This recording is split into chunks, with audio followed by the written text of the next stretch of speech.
TV, the ESPN of TV talk. Now, let the buzz begin. Hi, Daddy. Welcome to the Legion After Show. I'm Christian Bladt, joined by our illustrious panel, which I have to commend us. Let's pat ourselves on the back. We've all been here for a few weeks in a row. Yes. And I just changed it. I just changed it. Next week it's going to be just me. But yeah, because you said daddy and it creeped us out. So we're not supposed coming back. But now, was it the David's talking to his daddy? Or was it David's legion of followers calling him daddy? I don't know. So is this a legit who's your daddy? And what a great way to end the amazing clip there. Yes, indeed. All four of those fresh faces that you see there. Once upon a time, we all did the Legion after show together on Afterbuzz TV. And now, reunited, and it feels so good. Yeah. So excited to be What a throwback! By the way, I forgot about all that Legion daddy stuff and how stupid that was. Everybody called it. That's a wild show, Legion. But so excited to be continuing our conversation on Deadpool. I am Christian Bladt. Down below, you see the one, the only, the happiest, Cappy that we know, Alexa Cappiello. What's up? And of course, someone that when you have a problem and you need somebody to solve it, you could call the A-team. I call Jeff Williams Jr.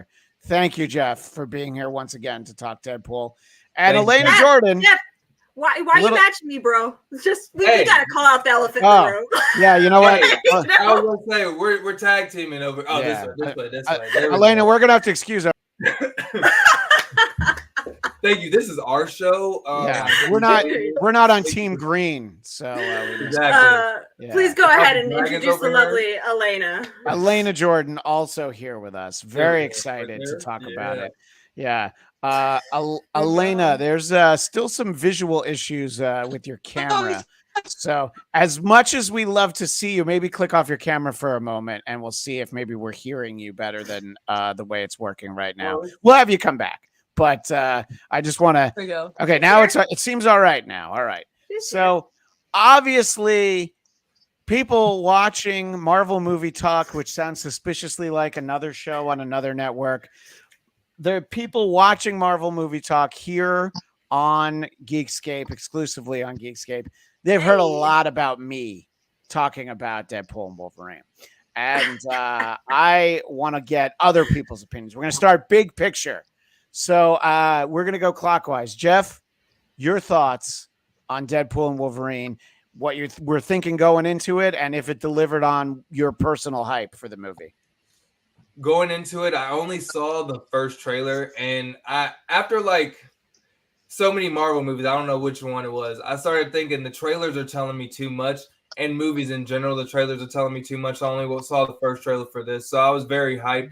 But I didn't really see any of the spoilers. I knew that we're gonna see X-23 because I saw a screenshot online on Twitter. But outside of that, I was pretty much oblivious to everything else, and I enjoyed it that way. It was great popcorn film. It had all the action I wanted, had all the comedy I wanted, had a lot of the great cameos. It had cameos that made me almost drop my popcorn. It had a lot of great moments in this film, but it did lack in the story development. It did lack in the character development. But overall, I'll give it an 8 out of 10. All right, I think that's an excellent grade, especially compared with some of the other films we've gotten from the Marvel and other adjacent universes in recent memory. And I think the most important thing about what you just said, Jeff, you almost dropped your popcorn. You didn't drop it. Almost. No. Alexa, Happy Cappy, people who know you like we do, know you don't love you some sequels. You usually like the first one, and then you tag out. I love me some sequels like Top Gun, Maverick. That was amazing.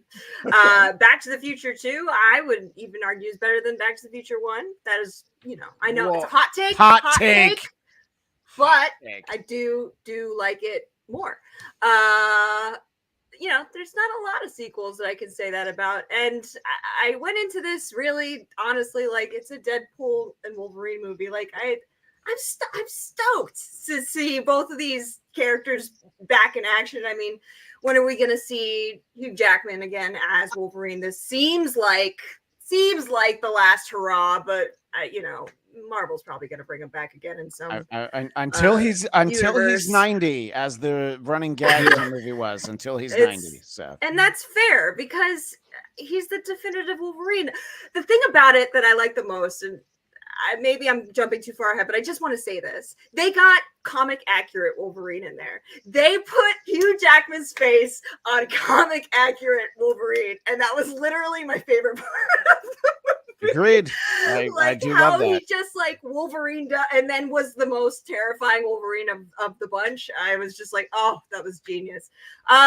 So I walked in like it's gonna be a fun movie. I don't really have. I think my expectations were pretty high because of all the hype around it. I think my greatest drawback or like, oh man, I wish that it had this. Not a lot of X-Men cameos. Like I was really looking forward to some Fox X-Men cameos. Like I wanted Anna Paquin to come back as Rogue and just be Rogue, like like comic accurate Rogue is. I wanted to see Iceman. I wanted to see Beast. I wanted to see all of them from that, you know, from the Fox era of movies. But you know, it got some cameos in there, and it was cool that we got what's her face, Xavier's sister, the villain. We'll talk about Cassandra. She was badass.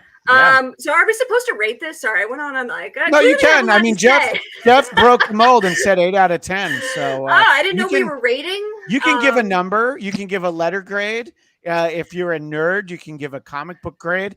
You know, I would call it near mint, and I would bag and board it. I possibly would get it slabbed and sent to CGC, but you know, I'm a nerd. Listen, I'm gonna, because there's a lot more I want to talk about. I'm talking about a lot of good things, but there's some things that I also want to talk about. So I'm gonna say solid 6.57 out of 10. 6.57. I like that you went to the extra decimal place. And I do agree that I was just expecting some X-Men cameos, whether it was the first class or the original, you know, from 2000. I thought we would see some of those actors. We didn't need it, but we didn't need a lot of the stuff we got. So I thought it would have been good. So Alana, your overall big thoughts on Deadpool and Wolverine? I mean, overall, I really liked it. I also went in, I saw it at Hall H with like the cast, and then they brought everybody else out like at the end and like told to just go watch the big drone show and everything. So I kind of went in like gonna be hyped kind of regardless. It's the kind of situation, you know, like it was one where it was like I have to kind of make myself watch it without just being like, oh, hey, we got tickets for this and we waited and like this was a whole big thing and they introduced it and freaking Feige's here. Like you had to kind of separate a little bit, I guess. And there are some parts definitely like the whole time that we were using. You're getting extra garbly right now, Alana. So as much as it pains me, let's try clicking off the camera. I feel like it'll be easier to keep up with what you have to say, but we'll see you in a little bit. But yeah, it just looks so sad when it's just the icon.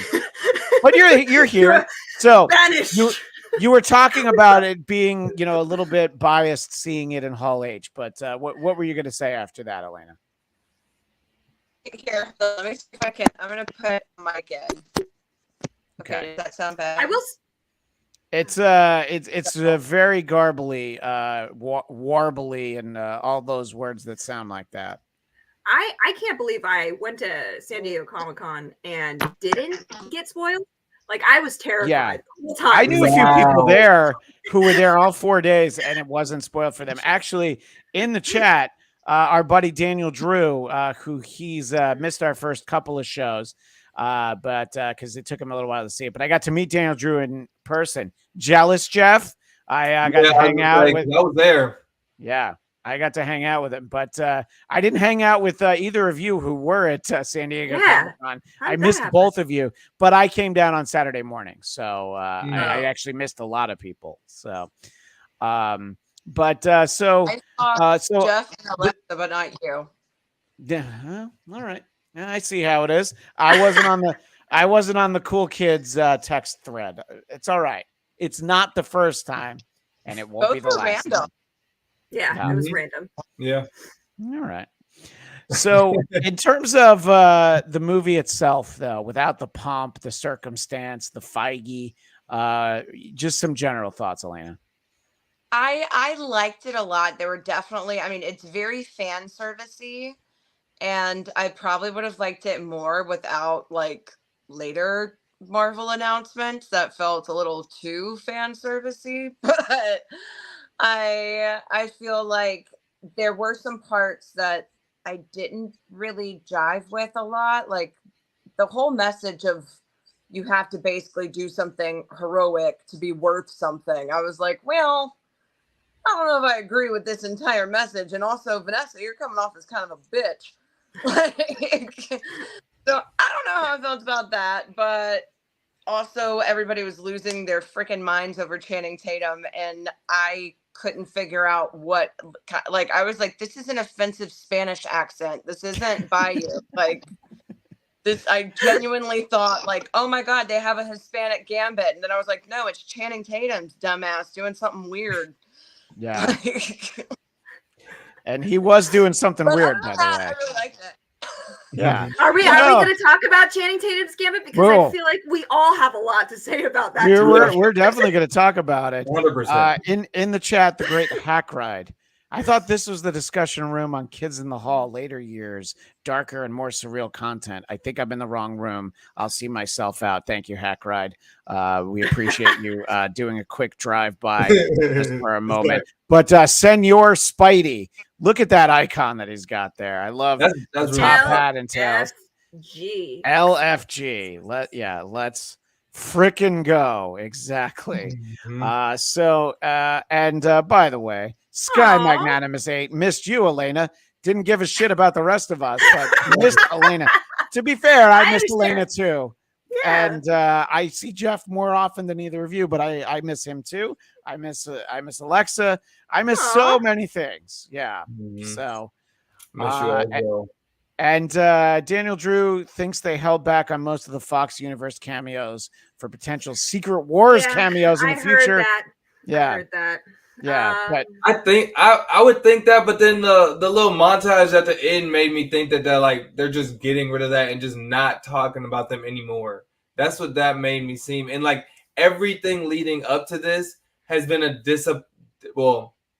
after Avengers Endgame has been a disappointment in terms of like big term Marvel Avengers mashups, as in like Multitude of Madness, Multiverse of Madness. It wasn't as big as what we thought it was going to be. Spider-Verse was kind of big, but we kind of think it was going to be bigger in like scale and the amount of characters they were bringing. I feel like every film didn't really live up to the hype. That might be on us. That might be as us as viewers, but it just doesn't match up. So I don't know if Secret Wars is going to do the same.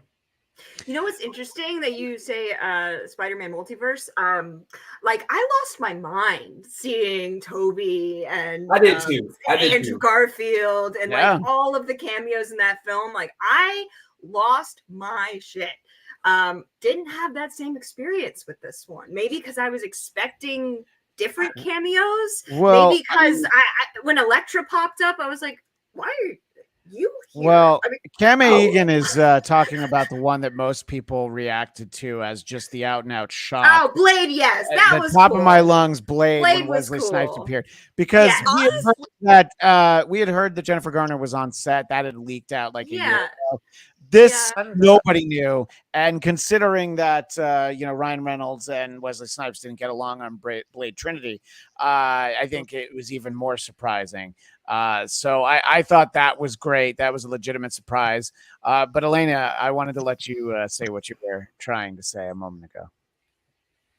Oh, I just got distracted by you talked about Blade. I just got pumped about that. Like, because genuinely, like, that was very unexpected. Even though Wesley Snipes did an interview where he was saying that Ryan called him up and he was like, after 20 years, if Ryan Reynolds, gives you a phone call, and he was like, I hate this guy. And he was like, oh, I'm just kidding. Like, we actually love each other. It's just been a big joke. I'm like, was it, or are you saying that now because he just got you a fat check? It's just easier. It's just easier to say that.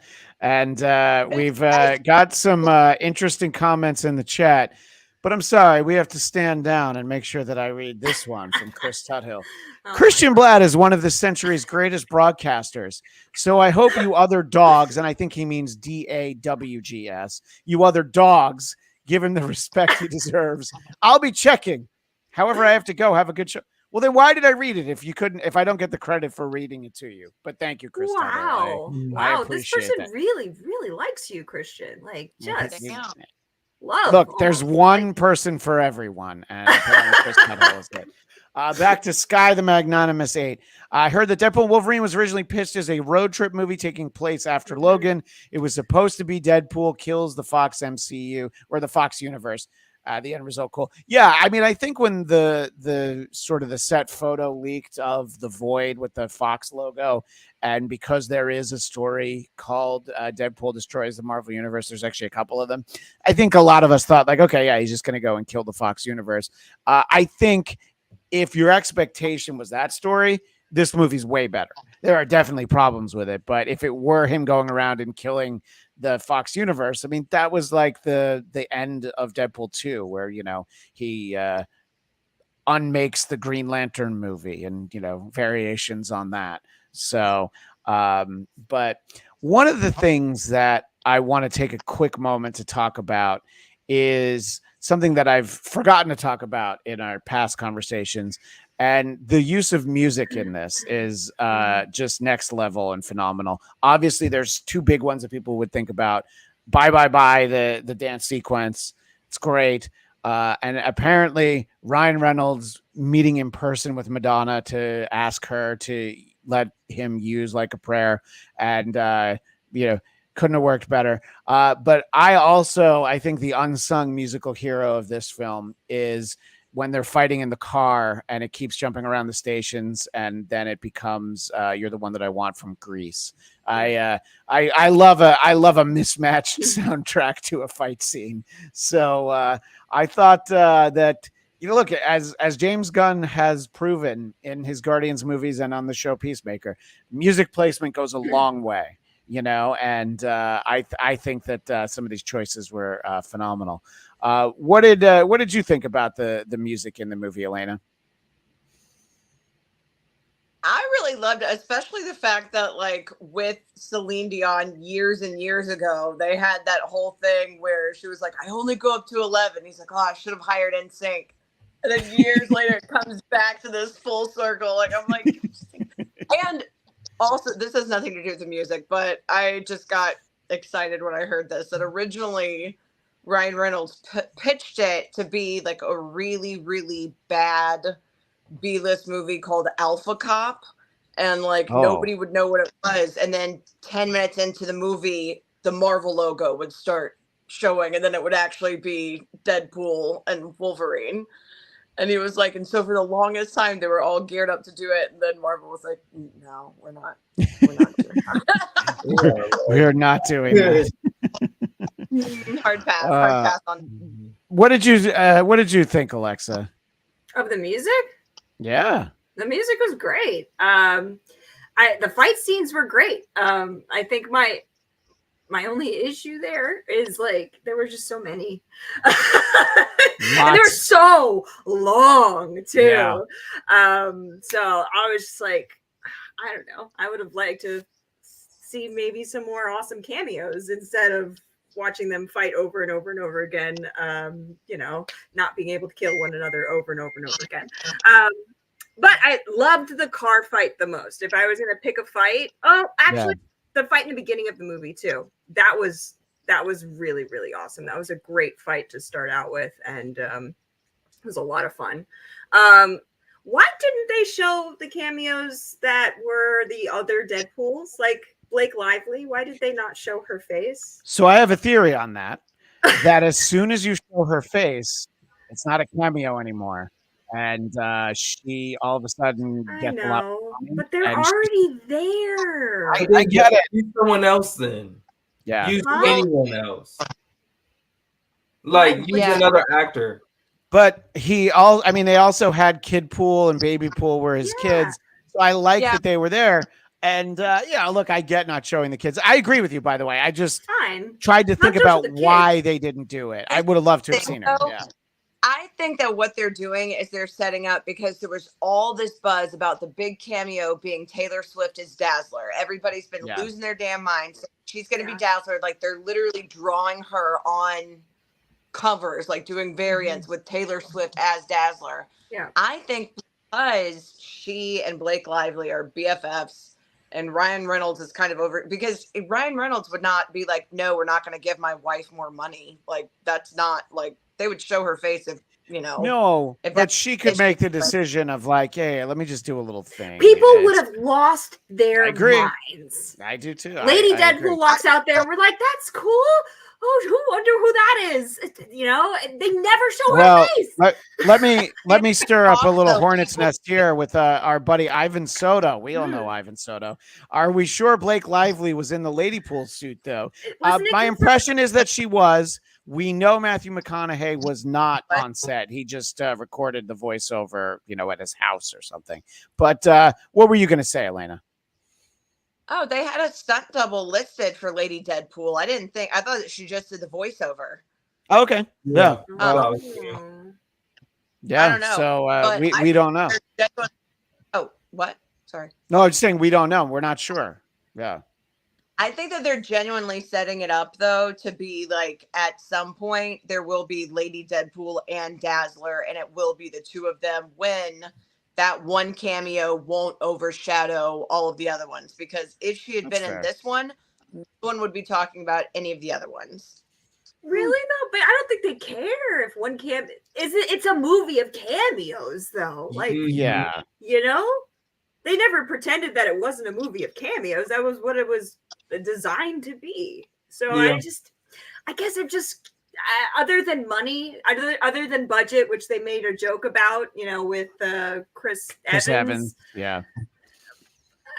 I still don't quite understand. But I feel like they could have saved money, didn't get Chris Evans, and spend that Chris Evans money on a bunch of Fox actors, because I feel like they probably could have got Chris them. Evans was funny as hell though. He That I was. know, I love I that. mean, I that loved him, reveal but I know too, they paid a nice because point for him. some though. people forgot about like how Yeah, I did. Fantastic Four I forgot about him as Fantastic Four I did completely, and then too. I was like, "Oh, that's Right. right. He was which is Jeffree so funny Star." because it's so funny because we all like did Afterbuzz and Maria is the one who's in the movie like as the girl that he's interested in. That's Oh like- yeah, that's right. It all comes full circle. It's like we were in It's like Jeff, I wanted to let you weigh in on sort of this idea of the amount of fight scenes and the length of the ones we got. Where did you did you think that the balance was pretty close, or could we have had more times for cameos if there weren't so darn much wrestling?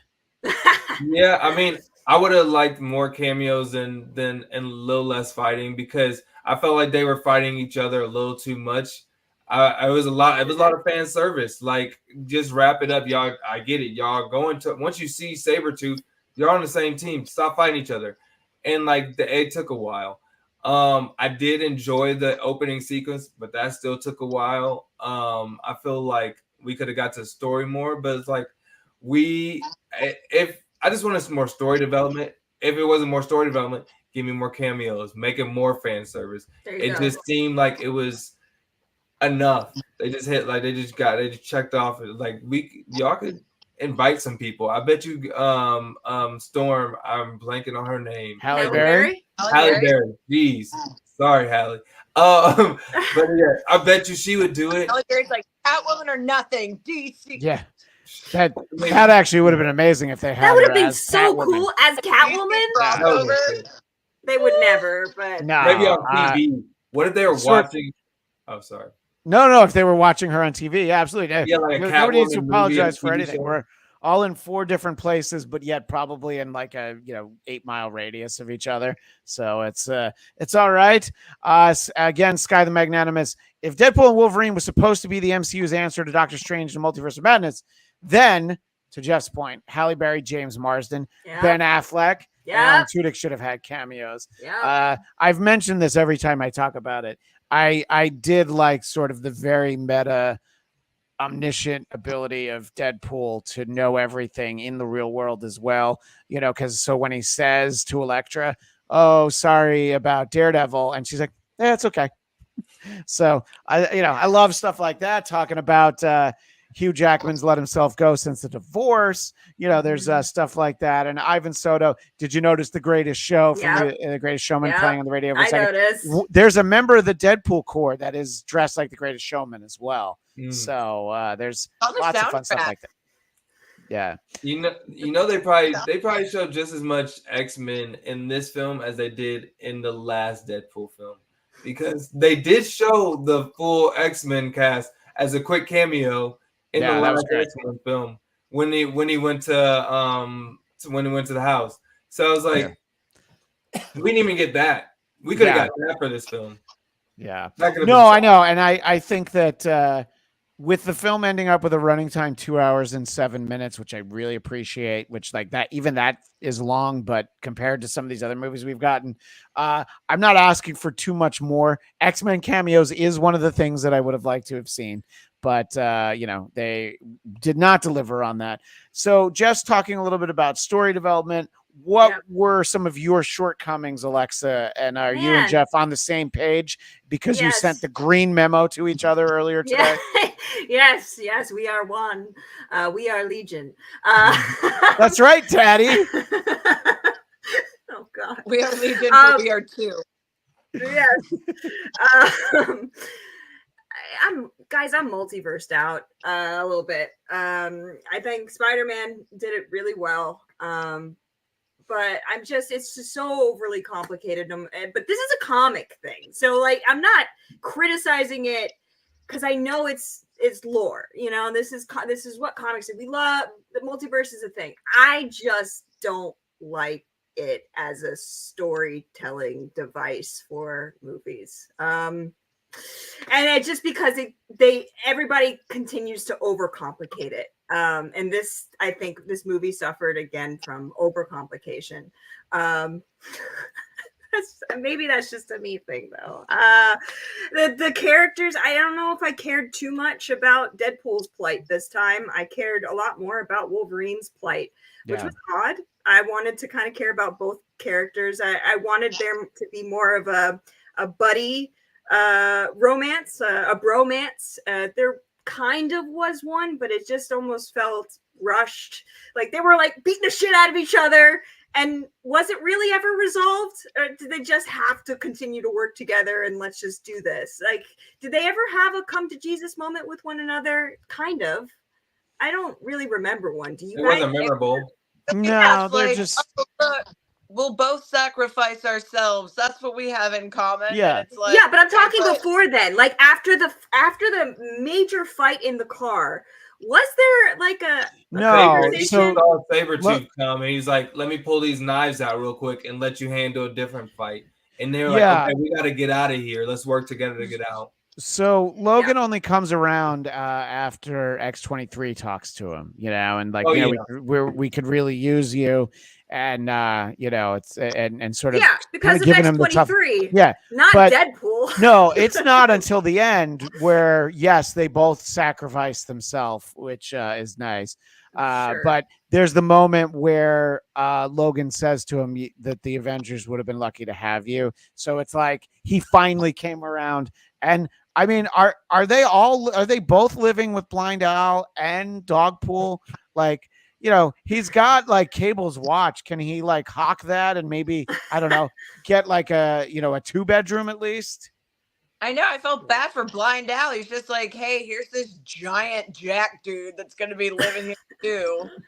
Don't worry, he won't take up all the space. Yeah. What did you think about some of the shortcomings, Elena? I mean, I do agree. I think that the fight sequences went on for a very long time, and that is like it almost came across like the Family Guy chicken fight filler. You know, like with Peter Yes. damn chicken, and you're like, what is happening? Like, it went on for, especially because, and shout out to Nick Pauly, who was the guy who was actually in the Deadpool suit doing like the fight dance at the beginning. But if you're gonna start with a badass fight with like freaking Wolverine's bones to Instinct's bye bye bye, all of the fight scenes from that point forward better have to top it. Yeah. And so when it just kind of was like, all right, they're still fighting. They're still fighting. All right, now he's just killing some more of these like freaking poor dudes who are just trying to do their job. Yeah, I think it was Ivan in the chat mentioning that a lot of people are talking about sort of the idea that the stakes are tough when both Deadpool and Wolverine are able to regenerate, so the fight actually would necessarily never have to end. So it's kind of exhausting in that way. But I agree. I just know that. I have used this example in a previous conversation, but when I was 11 years old, Wolverine first had a monthly comic book. He'd had a limited series before that, and they really hyped it up that the body count in the first one was going to be 125 people dead. And I couldn't have asked for more as a bloodthirsty 11-year-old. And I think about like, man, that kid would have loved that opening sequence and the car fight. And at least with the Deadpool Corps, when they all regenerate in the end, they didn't just fight them all again. They just sort of came up with like kind of a goofy workaround.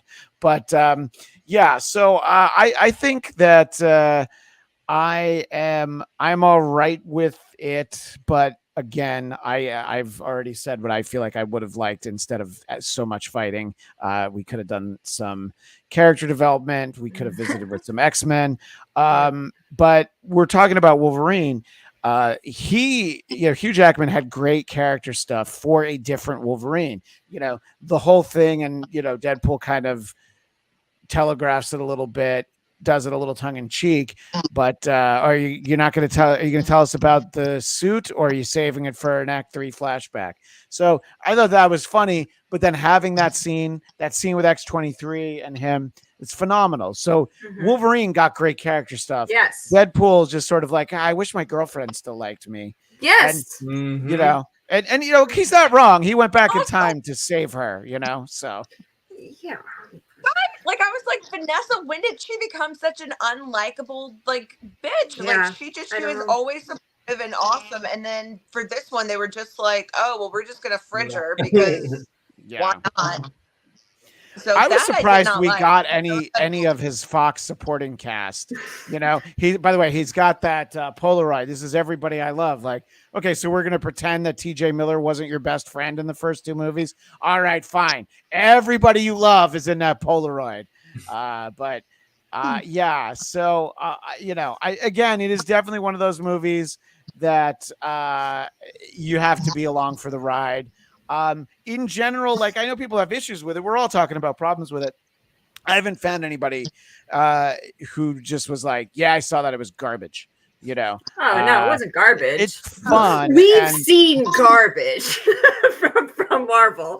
This was not garbage. I don't want to talk about any output from any other studios, but so instead of doing that, I'll say this. Did anybody see Jerry Seinfeld's Unfrosted? Because that's one of the worst movies I've ever seen in my life. And it's got an all-star cast. All right. Don't worry, Jeff. I'm not going to talk about anything. You didn't have anything to do with Unfrosted. At least I hope not. If you did, I'm kicking you out right now. That's not me. That's not me. All right. That's fine then. I hate Jerry Seinfeld. Everybody forgets that this man was 35 years old when he sat on a public park bench and seduced a child, and he dated this teenager while she was in high school. Yeah. And then when she turned 18, brought her to the Emmys. He is gross. You guys need to stop letting him do things. He's gross. Yeah, Sorry. I mean, you know, you can say it was a different time, but by the way, most of us don't forget about that, but it doesn't come up that often. You're absolutely right, Elena. I thought she was talking about Woody Allen first. It's like, oh, no, that's oh my god. yeah. No, he yeah. So yeah, he did date a 17-year-old for a minute, and then she was 18, but For still, like a year. yeah. So anyway, so we know bad movies is my point, and this is not it. I thought you know, we did get a lot of, you know, seeing some familiar faces. One that is essentially a new character for on-screen live action is somebody that I thought we were going to get in X-Men 97, and that's Cassandra Nova. Yeah, And she's cool. the actress who portrayed her, she plays Princess Diana on The Crown, and with her head shaved, she looks eerily like first class X-Men Professor X, James McAvoy. She looks just like him, and it was like creepy. It was like, did they face swap him onto a lady body? You know, she was perfect. Like she was a major highlight of the movie for me. I was blown away by her creepy fingers, which those were extensions, right? Her fingers are not that long. It's a great question. Like ET. Like just anyway. Her name, by the way, her name is Emma Corrin. Emma Corrin, yeah, Emma Corrin. She's phenomenal. She's very good. Yeah, I just thought that it was ridiculous that they were in a giant dead Ant-Man as like her headquarters. Like I was like, oh, this is macabre as shit. Nobody's mentioning it at all. But, well, it did give us the great line, like Paul Rudd's finally showing his age, you know. So at least we got that. Yeah. No, I mean, Ivan, yes, I know that was a bald cap. I didn't think she shaved her head. I mean, you know, poor Karen Gillan though had to shave her head every time she played Nebula, and you know, crazy. Yeah. So, but in this case, they didn't. Well, you know what? I was going to say something different about Cassandra Nova, but I love this question. Thank you, Ivan Soda, who I feel like you're up late. So let me know if you need a note for in the morning if you're going to be late to work. Cassandra Nova felt like a phase 1 villain, not a phase 3 villain. I disagree because I think it's important that we get somebody we hadn't seen before because it's somebody who's very powerful, ruling over the void. Would I have loved to have seen either Sir Ian McKellen or Michael Fassbender and have it be Magneto? Of course. But I think it gives it a different tone when it's somebody else. But it's this badass, crazy, like kind of Professor X's twin who got killed in the womb. And it's a whole convoluted evil backstory. Professor X. Yes. Yeah. Female. Right, exactly. Yeah. That was awesome. So let me ask you first, Alexa. Wait, I just want to make sure that before we end this, we do talk about Channing Tatum again. Oh yeah, no, we'll get back to it. We'll absolutely get back to it.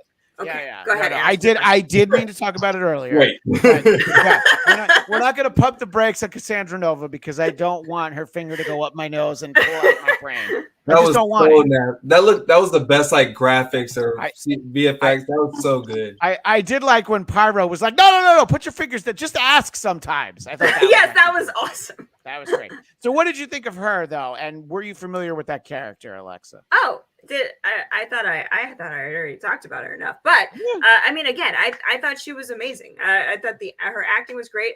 I wasn't super familiar about with the character prior to the movie, but I definitely Googled after the film and was like, oh, this is so cool. I thought she was a great choice for a villain. I perfect, no notes, honestly, truly. And I like that Daniel Drew explains, well, she's a trans-dimensional parasite that became a twin. That doesn't help. You know, I know that's the explanation, but that makes it even harder to believe. I think we're in agreement that it was a good portrayal, but I don't know, Elena, were you hoping for somebody different? I mean, I said, Magneto would have been great, but I understand how it wasn't. Was there somebody that you thought like this would have been a great opportunity for a villain we'd seen before, or maybe one we hadn't seen yet? I thought it was a good choice because I think it's good to have kind of a new big bad, especially when so much of it is nostalgia. but being able to tie it into the nostalgia without it being so spot on, without it being almost like too on the nose.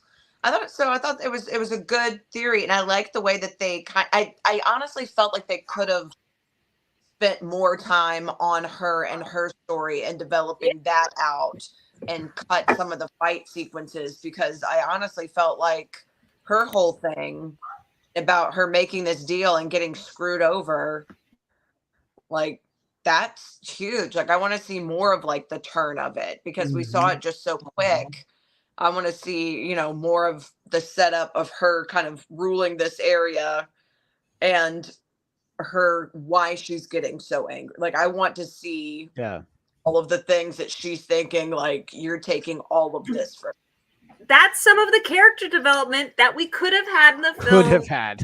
Had we not had 2-hour-long fight sequences. I know I am exaggerating, but seriously, that's interesting and adds to the story. Why do we care? That is usually my question when I come out of these films. Well, why did I care? The movie's 2 hours and 7 minutes. I feel like it's at least an hour 20 of fights. Yes. So yeah.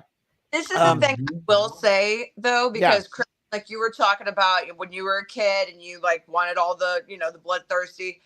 The kids who are watching it don't know who the hell Blade are. They don't know who Elektra are, because we do. We don't really realize, oh yeah, that was like 20 years ago. Like, a lot of these kids don't know these. So to make it appealing to them too, I feel like they did kind of hype up the fight sequences more to make it more like, hey, look, teens who just you know, who weren't even born. Well, let me just, before you jump in, Jeff, let me say I'm glad you said teens, because as the father of a now 9-year-old, the thing that opening sequence told me was like, oh yeah, I definitely made the right call in not bringing my kid to this movie, and it's rated R for a reason. What were you going to say, Jeff? The opening sequence could have been the ending credits. We didn't need 15 minutes of fighting something that we learn later down the line. And like, it was just fan service. I mean, it was a great fight, but like, we got 15 minutes of it. We didn't learn anything about Cassandra. We didn't see anything new about Deadpool. The only character development we got was from Wolverine, and that's because X-23 talked him into it. I mean, it wasn't really a lot. Like, they skimmed over his other characters really quick. It was great to see a lot of comic book accurate Wolverines, but they were skimmed over really quick. No, I definitely agree on that. What were you going to say, Elena? Oh, sorry. I kind of get why, though, because we've had the extended fight sequence opening credits so many times before, you know, but before it's also had the Easter eggs, you know, like you had the coffee cup with the Rob L, like for Rob Liefeld and everything. This really was just the same thing for an extended time. So I think that's why it felt longer. But I don't think the actual sequence was longer than the majority of the fight sequence intros that we've had. And for a visual audience, I'm sharing sort of one of the little nods that they had, which is the Wolverine versus the Hulk fight, which there's a couple of those, but specifically it's this one by Todd McFarlane from Incredible Hulk 340, where you see the reflection of the Hulk in Wolverine's claws. It's a very iconic moment.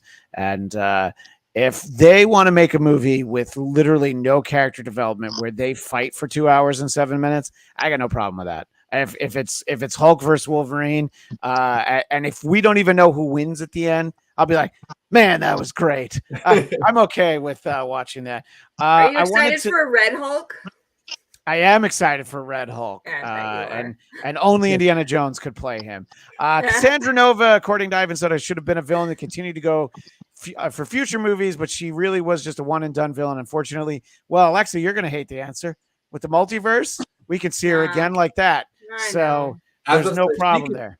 She could be I was gonna say she could be a female Loki, or just like play with Loki. I think that could be a cool dynamic. I agree with that. What were we gonna say, Elena? They've now introduced 7 different multiverse like elements now throughout the MCU and have not really tied them together. And I'm like, okay. Well, Now we That's have because the Infinity- multiverse equals madness, Elena. It equals madness. Perhaps you didn't remember.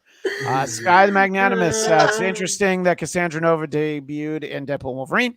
Surprised she was the villain. I thought it was going to be Omega Red or Mastermind. Mastermind is one who would have made sense because of his power set, maybe for the canceled films. And oh boy, there have been a lot of canceled films. And that is the perfect segue to what Alexa's really wanted to talk about for the last 45 minutes. The Channing Tatum as Gambit, which I did have to explain to my wife that yes, it had been in development for a long time. She had kind of done one of those Men in Black things where it erases your memory. So she had forgotten the character of Gambit after Taylor Kitsch's performance in X-Men Origins Wolverine. I had to bring her up to speed that this was going to happen. And I'm going to say right now, I am glad we didn't get the Channing Tatum Gambit movie, but I love that he was in this because I couldn't have watched that for 2 hours. But tell me I'm wrong. Alexa Cappiello first. I wouldn't tell you you're wrong because you're correct. Listen, my feed has just been arguments on whether or not Channing Tatum makes a good Gambit. It's been really interesting reads for me where I'm just like, oh, I wonder what people think. For the most part, I think most people do agree in that he's fine. I thought his accent, I thought he did a good job with the dialect. That Cajun dialect is so freaking hard to do. And the joke was that, it's really hard to understand. And it's funny. Okay. Yes, Gambit was the butt of some jokes, but that really wasn't my issue with it all. I thought Channing was a bit wooden. He seemed uncomfortable. Maybe it was the costume. I don't know. Alexa, the man's not used to doing a movie where he keeps his shirt on. So, let's give him a little bit of a. Hey, but that is Remy LeBeau, like he does. Remy LeBeau. I don't know why I shouted. Of course, it sounded more Italian than it did. Wow, everything that comes out of your mouth. Definitely more Italian. Yes. I am not going to even attempt to try to Cajun accent, dialect, but he seemed uncomfortable. When you think Remy LeBeau, when you think Gambit, you think kind of lithe and athletic, and Gambit and Channing, was more. He's just beefy. Stocky. He's just a beefier, stockier guy, and it's just not a body fit. I mean, maybe he could have worked out and made himself thinner. I wouldn't say it has nothing to do with weight. It's just bulk. It's mass. It's like his muscles. He's too muscular for the role, which is weird to say. The fight sequences with him were cool. I really enjoyed watching Gambit fight. We saw a bit of Taylor Kitsch doing it, but I thought they did a good job with his fighting. Overall, I kind of expected them to have Channing Tatum as Gambit, so I wasn't as blown away to see him as I wanted to be because of all the hype. But I thought he did okay. I still would rather see Josh Holloway 10 years ago in that role. Sure. Well, I know. And also, I mean, if people want to see a depiction of Gambit that reaches into the heart, they should, of course, look for Uncanny and X-Men fan film that is still out there. The Rogue in that film was amazing. I don't want to get into too much, but that was a little love thing that we did because we all love Rogue and Gambit, and we wanted to portray their love story. So it was fun. But yeah. It was a good time seeing him on screen, but I still don't think Channing Tatum is Gambit at the end of the day. No, I think that there will be Gambit in a movie at some point, and it will not be Channing Tatum. But what do you think about all of this talk, Elena? I hate to say this, but do you guys know the DC character Monkey Prince? I don't. Is it Monkey Prince like Son of the King, or Monkey look Prince up, like? No, like the Prince. Like, where's it? Look it up and look up just a picture of DC monkey prints and tell me that Channing Tatum doesn't look like he is supposed to be this character. I mean, I'm going to share it with our audience in Is just it because a you moment. think Channing Tatum looks like a monkey? No, I just feel like he is bulky. Like in that outfit, Yes, he he's bulky. did just look like he didn't look like. He looked uncomfortable, did he not? Did everyone he feel did. his discomfort? They did. The I think headgear was I feel like, like the problem is that he knew the accent was not hitting, and it wasn't. But it didn't give him a neck. Like it just looked weird. yeah, it like he felt very awkward. I mean, isn't he from Louisiana? Like, I think Channing he's Tatum? from New Orleans, yeah, New Orleans. Well, Channing. there's the New Orleans, there's the New Orleans accent, and then there's Cajun country. It's way thicker, tougher to cut through. I know, Jeff, you want to weigh in on Gambit or Monkey Prince. I'll let you pick which one you want to talk about. Whoa. He's from Alabama. He's from Coleman, Alabama. Do you know where that is, Elena? He's from Coleman, Alabama? Yeah, he's from Coleman, Alabama. I've only been to Alabama once in my life. Never again. Well, clearly I knew him, and that's Yeah. No, everyone in Alabama knows each other. Yeah. yeah, duh. And they all eat at Dreamland Barbecue at least once a week. So what were you going to say? There. I worked at a Dreamland Barbecue. Of course you did. I have a T-shirt from one. It still smells like barbecue. I've watched it over like 15 years. It also would have been cool to from there because that's what we had to wear to work, and they do still smell like barbecue. And sometimes I crave it, and I get it shipped to me. I also wanted to see Gambit flirt, and that didn't happen at all. For the first time ever, Gambit didn't flirt with somebody in his general vicinity. Think about how freaking awkward that would have been. He could flirt with Electra. That would have been hilarious, or something. They probably would have. They might have filmed it and just been like, "Oh, this is too sad for this poor man. Stop! Don't, God." I think that what they did do with him is a lot of allusions with an allusions to the fact that the movie was in development hell forever and it never really happened. So it's a lot of like, we'd like to save another life or save a life for the first time. Maybe I was born in the void. And Sky the Magnanimous goes through the original Gambit film had been in development since 2016 with Doug Liman and Gore Verbinski. The film was supposed to be about the Thief's Guide and the Hellfire Club with Gambit and Rogue. R-rated. I feel like it just wasn't ever going to happen. And he adds that Channing Tatum was an exotic dancer, an escort in his city when he was a teenager. Them Tampa, Florida days. That's Sky the Magnanimous saying something that allegedly was the case. I don't know who was an escort in any city at any point. I thought that was going to be the storyline. I was going to say, so like Magic Mike? Or maybe that is Magic Mike. What did you think of Gambit? It's the real Magic Jeff? Mike. He does magic, and then he's also a dancer. What do you think, Magic Jeff? No, I thought it was fun. I thought it was good fan service. I thought that at first the dialect threw me off, but then like they called it out, so I was appreciative of it. So they weren't like they were conscious of it. They made a joke about it and they moved on. I thought the fighting scenes were really cool because we got to see Gambit in X-Men '97. They killed him off, and I'm like, damn, I really want him I really want him to see him more. And then we got to see him in this, and I was like, this is cool because we know the backstory.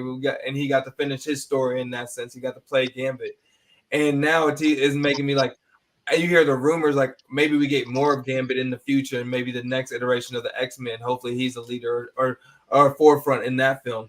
But in this film specifically, I really enjoyed it for the quick fighting that we got. I thought it was fun. All right, so we've sort of poked holes in the things that were some of our least favorite. We've talked about different aspects.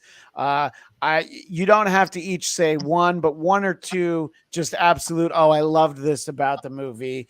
We've kind of talked about Blade being an actual surprise. It doesn't have to be a surprise. It could have just been one of those moments where you're like, all right, I'm glad I'm getting to look at. For me, it is a lot of those sort of comic book shout outs, that are scenes from actual comics, Logan on the crucifix, the Age of Apocalypse Wolverine with the stump adamantium hand, and he's just beating Deadpool over the head with it. What were any of those things, whatever it was, what were things that while you were watching it, Elena, you were like, all right, that's pretty badass. I like that. Dogpool. Yes. Dogpool immediately. All things Dogpool. Yeah. Dogpool is a great answer. And I did love how our Deadpool Prime, as they say, immediately fell in love with him.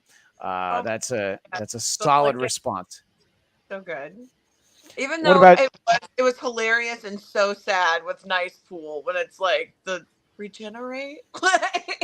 Yeah, that was actually pretty great. And Ivan agrees Dogpool was too cute. What about you, Alexa? I think I discussed it a little bit earlier, but the comic accurate Wolverine was just, I couldn't stop laughing. But I also loved how they, the reveal of Wolverine's costume, like when he finally put the hood on.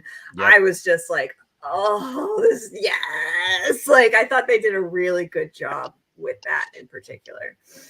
Yeah, no, I agree. And that was, again, speaking to sort of the middle school boy that still lives inside my heart. Just like, oh my God, he looks comic book accurate. And as I always point out, I prefer the brown suit to the yellow one, but still, it was still awesome. The helmet's the same. Seeing him in the yellow and the blue and the hood, I mean, just everything we wanted from the Fox franchise. They put him in these weird black suits for some reason. And finally, he's on screen. Yeah, I know.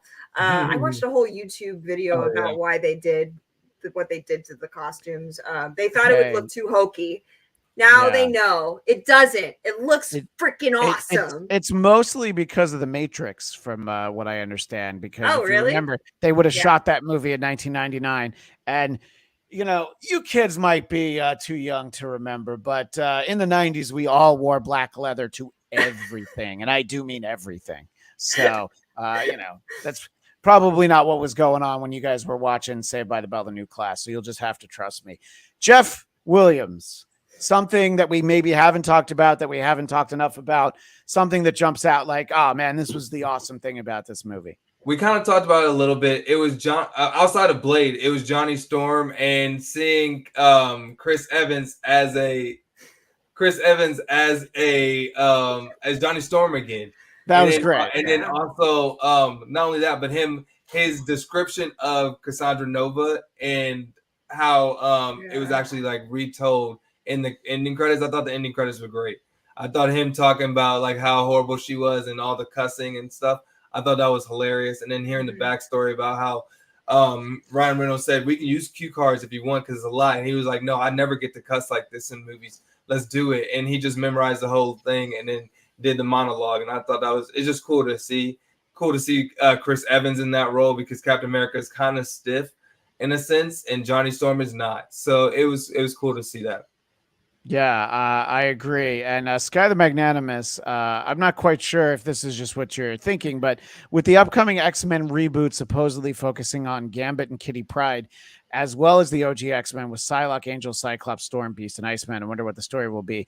That's the first I would be hearing. And the combination of Gambit and Kitty doesn't really, the only combination of Kitty and anyone that works is Kitty Pryde and Wolverine.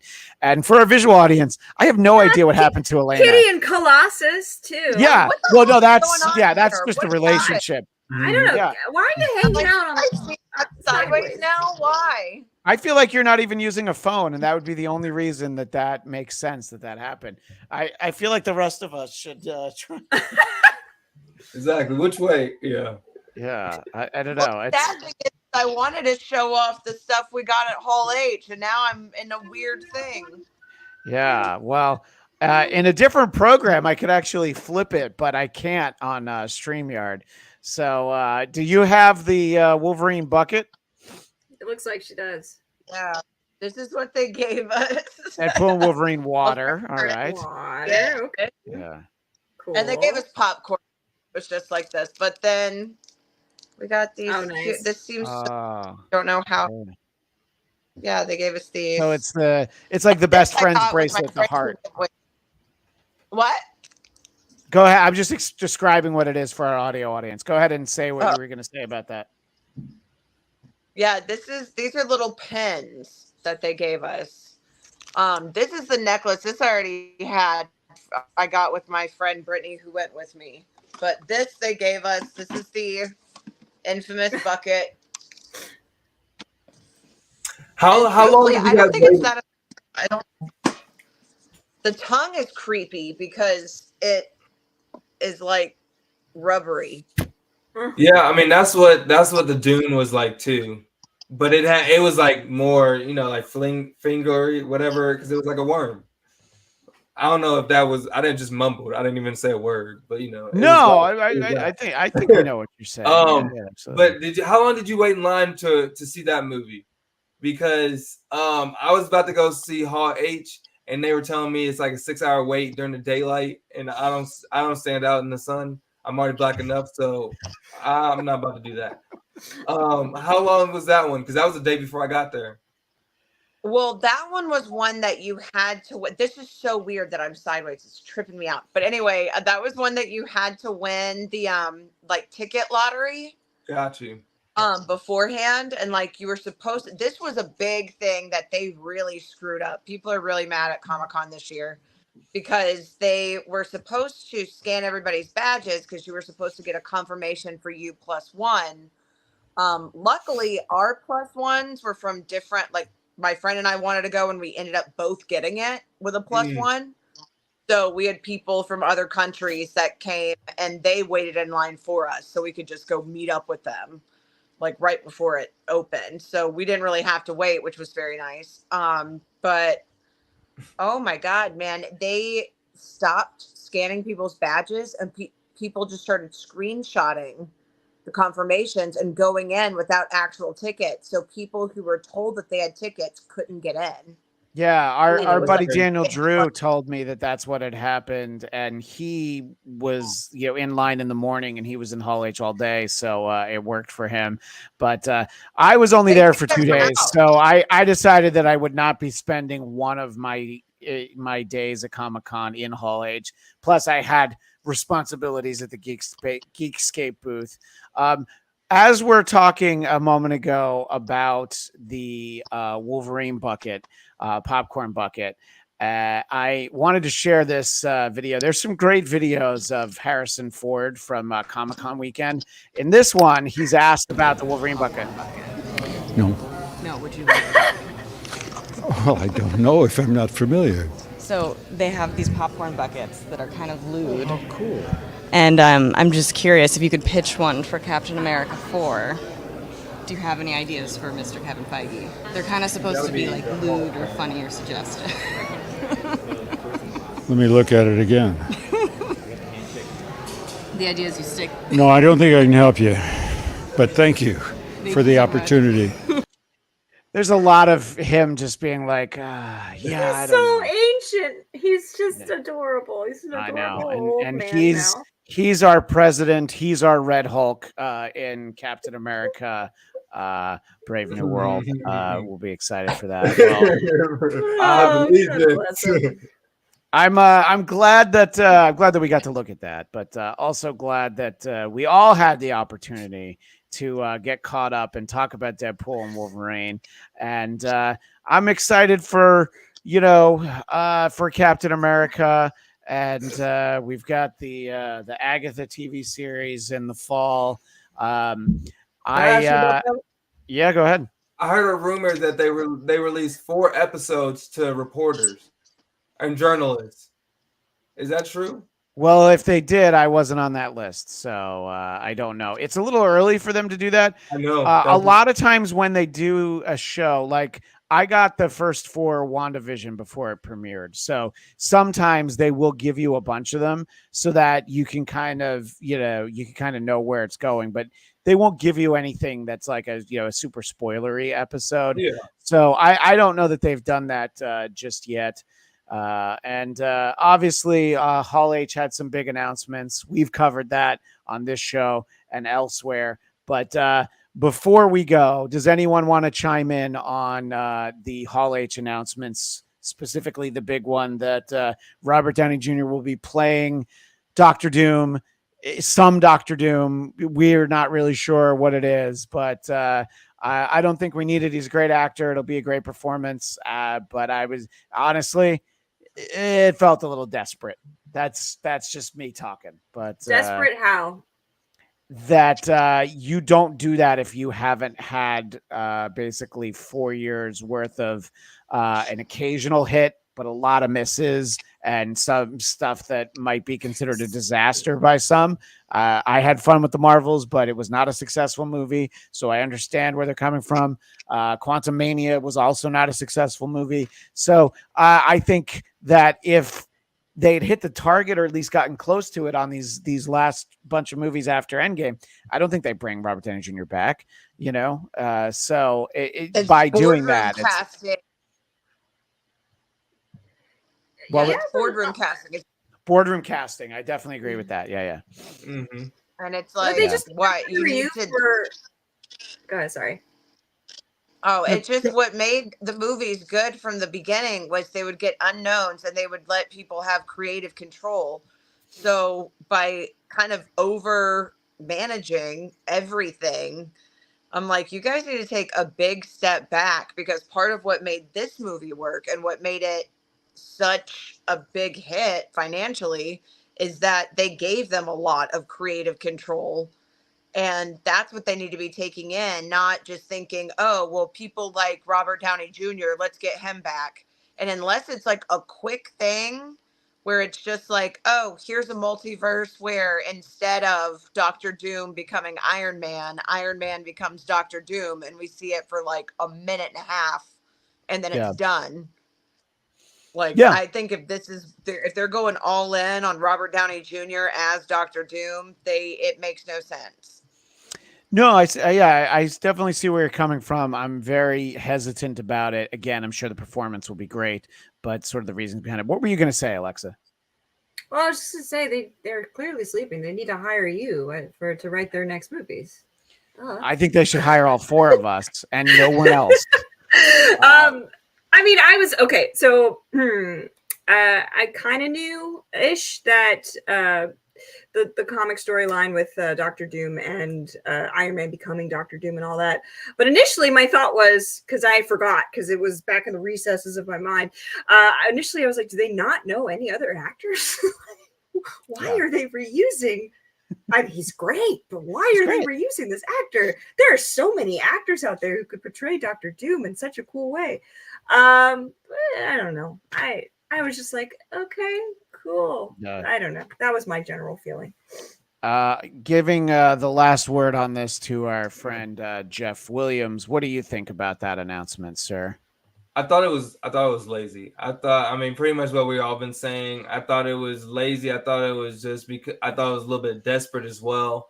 I'm pretty sure they said Dr. Von. Like, did they not say his first name? Because like, is he gonna be? Because I don't think he's gonna be Tony Stark. Like, no, I don't think he's gonna be Tony Stark. I agree. Okay, so like, he's not. So he's not gonna be Iron Man that turns to Dr. Doom. He's just gonna be Dr. Doom that looks ironically like Iron Man. And then are we really gonna bank off the interactions between him and Spider-Man? Like, do we really care that much? Yeah, it's cool for the internet. We talked about when they meet each other, it's gonna be it's gonna be crazy, but like that payoff is not worth it. I don't think. I think it'd be way better if we would have got a new actor, an up and coming actor or something that would have been cool to like see how they develop that role and someone new.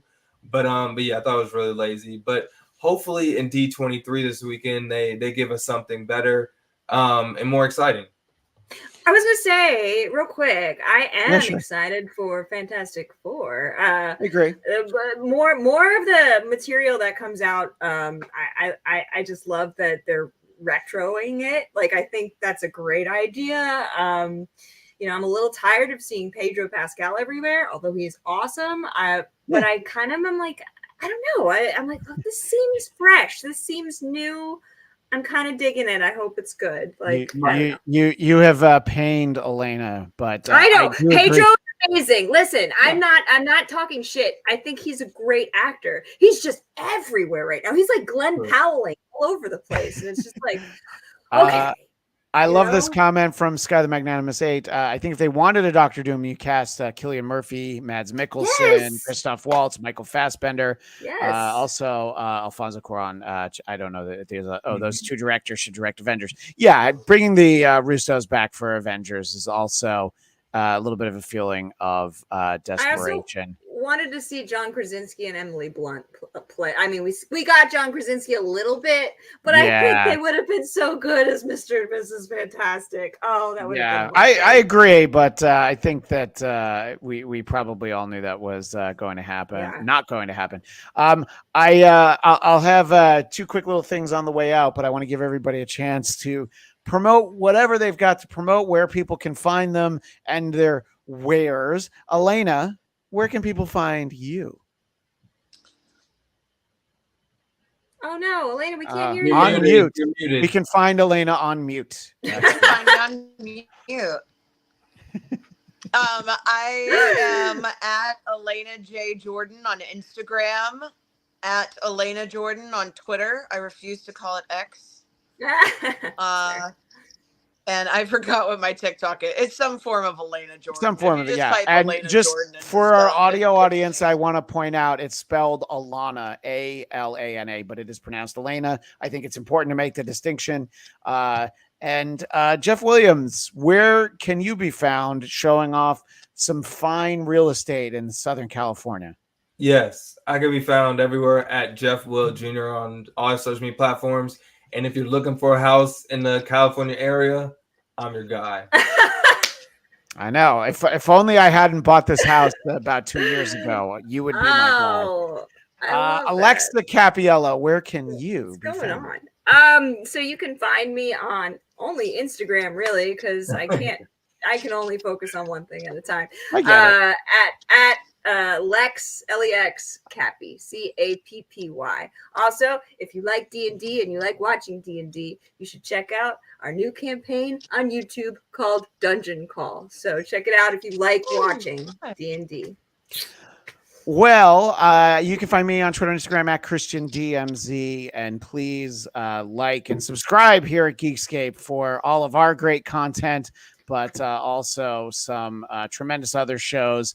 If there's anything you're a geek about, they have plenty of shows about horror movies, video games. There is a show all about Weird Al Yankovic. It's true.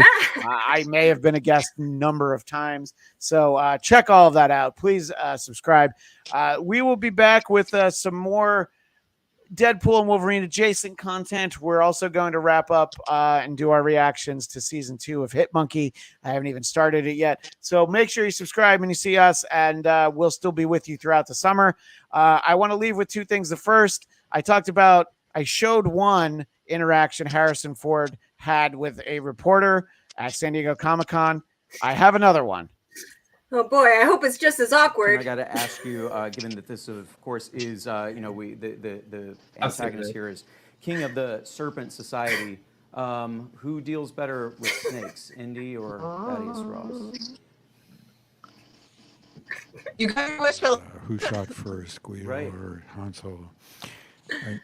I've always treated these questions with the utmost respect.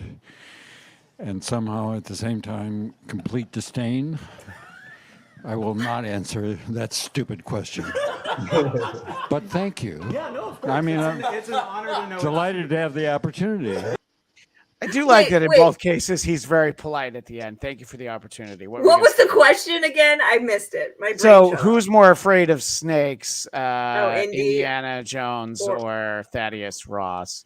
And he's just like, yeah, I'm not gonna answer your stupid question, which is always a great answer. I think, I love him so much. Well, we'll say goodbye, but not farewell. But we were glad to be able to reassemble for a moment or two here, and we will leave you. What? Can't hear you. We will leave you. Thank you so much to everyone in the chat. If you've enjoyed this conversation, we will Perfect. continue talking about the Look at Legion us. series We're babies. Sunday night at 9 p.m. on Marvel TV Weekly. here at Afterbuzz TV. Some people on this panel will be there. I know I'll be there. Who else will be there? Find out to tune in. Who will survive and come back in the epilogue episode that night? But this has, of course, been great fun to do this season with everyone. So it's been fun talking to everyone, and we've always had such a great chat. I really feel like the chat understood the show way better than I have. That's 100% true about that show. I still can't. I've had like 5 more years to think about that. I get it even less than I Listen, it didn't help that we all watched it together right before. So like we didn't have time to marinate. Like it was just like, what did we just watch? Let's all do a 3-season rewatch of Legion, and then we'll reconvene some point in the future. Only if we get to take copious amounts of illegal substances. that may make us understand it more. Alexa, that went without saying. Anyway, thank you, Alana, Jeff, Alexa, everyone in the chat. Wonderful to see you all again. We'll see you again soon. And as the great Stan Lee would say, Excelsior!